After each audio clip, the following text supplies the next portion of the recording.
ৰঙাপাৰাৰ বৰজুলি উচ্চতৰ মাধ্যমিক বিদ্যালয়ৰ পৰা ভাৰত চীন সীমান্ত দৰ্শন কৰিবলৈ যোৱা 30 গৰাকীকৈ ছাত্ৰ-ছাত্ৰী 6 দিনৰ মূৰত ঘৰলৈ উভতি আহি এক প্ৰকাৰে উৎফুল্লিত হৈ পৰে।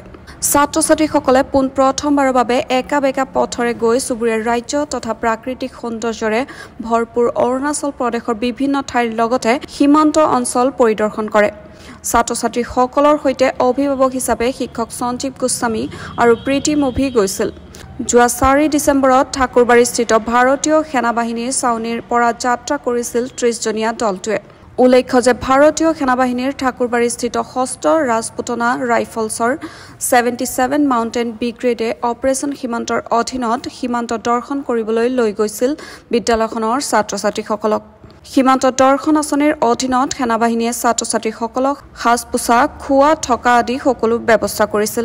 চুবুৰীয়া ৰাজ্যখনত থকা পৰ্যটনস্থলী পৰিভ্ৰমণ কৰাৰ ভাৰত চীন সীমান্ত অঞ্চল পৰিভ্ৰমণ কৰে। শেষত ছাত্ৰ-ছাত্ৰী আৰু শিক্ষকসকলে ভাৰতীয় সেনাবাহিনীক কৃতজ্ঞতা জ্ঞাপন কৰে। আসমা খাতুন, মই একাদশ শ্ৰেণীৰ ছাত্ৰী।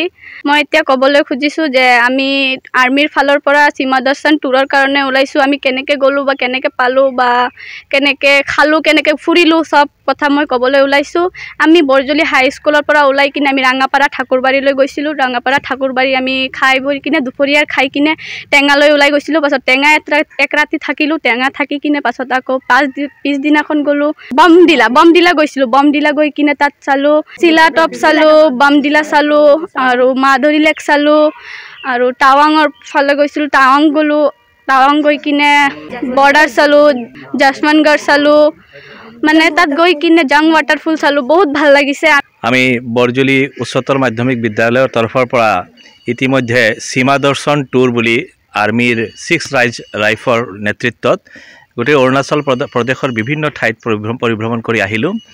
তাৰ মাজত আৰ্মিয়ে তেখেতসকলৰ যিখিনি ৱাৰ মেমৰিয়েল আছে আৰু তাত 1962 চাইনা ৱাৰত যিখিনি বীৰসকলে ভাৰতীয় জোৱানসকলে পাৰ্টিচিপেট কৰিছিলে তেওঁলোকৰ মেমৰিয়েল আৰু বীৰত্বৰ কাহিনী আমাক দেখালে। যশৱন্তগড় যেটো কোৱা হয়, য'ত নেকি যশৱন্ত সিং ৰাৱতৰ এটা মন্দিৰো আছে তাত, আৰু তাতে গ'লোঁ। আমাৰ ছাত্ৰ ছাত্ৰীসকলে তাত গৈ গোটেইখিনি তেখেতৰ ত্যাগৰ কথা শুনিলে, কেনেকুৱা তেওঁ শহীদ হৈছিল আৰু তেওঁৰ আত্মা নাকি এতিয়াও তাত আছে বুলি সকলোৰে বিশ্বাস আৰু আস্থা আছে। ইয়াৰ পিছত আমি যোগেন্দ্ৰ সিং ৱাৰ মেমৰিয়েলতো গৈছিলোঁ আৰু তাতেও আমি ভালেখিনি আমাৰ ছাত্ৰ ছাত্ৰীয়ে গম পালে তাত। আৰু ইয়াৰ পিছত আমি বল অফ ফায়াৰ মিউজিয়াম এইটো বনোৱা হৈছে, তাতেও আমাৰ চাইনাৰ বিভিন্ন ধৰণৰ নক্সা, গুগল মেপ আৰু তাত পাৰ্টিচিপেট কৰা বিভিন্ন ধৰণৰ যুদ্ধৰ অস্ত্ৰ শস্ত্ৰও তাত আছে, যিখিনি চাইনিজ অস্ত্ৰও তাত ৰখা আছে যিহেতু আমাৰ আৰ্মিসকলে লৈছিলে। ইয়াৰ বাহিৰেও আমি টাৱাং মনাষ্ট্ৰীত গ'লোঁ আৰু তাত খুব এনজয় কৰিলে। টাৱাং মনাষ্ট্ৰীখিনি ভালেখিনি আমি চালোঁ আৰু টেংগাত আমি ওচৰ চাপৰে আৰু ভালে কিছুমান ঠাইত গৈ পৰিভ্ৰমণ কৰিলোঁ। বমডিলাতো আমি গৈছিলোঁ। মাজত আমাক মেজৰ জেনেৰেল আৰু ব্ৰিগেডিয়াৰ চাহাবেও মেমেণ্টো দিছে আমাৰ স্কুললৈ। তো আমাৰ গোটেইখিনি টুৰটো খুবেই আনন্দদায়ক আছিলে আৰু যদিও তাত ঠাণ্ডা খুব আছিল, কিন্তু আমাৰ সকলো ছাত্ৰ ছাত্ৰী ভালে কুশলে উভতি আহিব পাৰিছে আৰু তেখেতসকল খুবেই এক্সাইটেড এনেকুৱা টুৰত আকৌ যদি যাব পাৰে।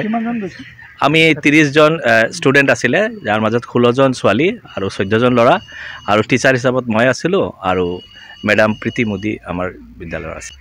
আমাৰ 6 ৰাইফলছ লৈ গৈছিলে। ইণ্ডিয়ান আৰ্মিৰ 6 ৰাজৰিফ বুলি কয়, 6 ৰাজপুতনা ৰাইফলছ ঠাকুৰবাৰীৰ পৰা। News desk, news wide Assam.